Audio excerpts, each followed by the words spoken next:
तुझसे सुना है दर्द दूना है, सारी दुनिया पे इसने प्रहार किया है। कोरोना मेरे अपनों पे वार किया है, कोरोना मेरे अपनों पे वार किया है।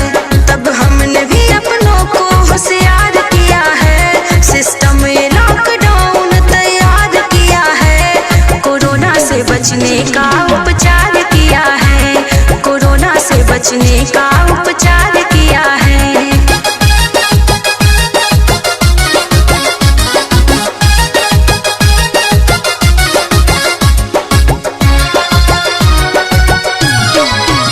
सबको वादा निभाना है, थोड़ा दूरी बनाना है, स्वच्छ भारत बनाना है, जान सबकी बचाना है, जान सबकी बचाना है। सबको वादा निभाना है, थोड़ा दूरी बनाना है, स्वच्छ भारत बनाना है, जान सबकी बचाना है।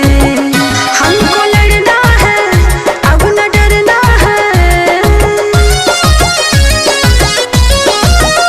हमको लड़ना है, अब न डरना है, सबकी खुशियों को इसने तार तार किया है।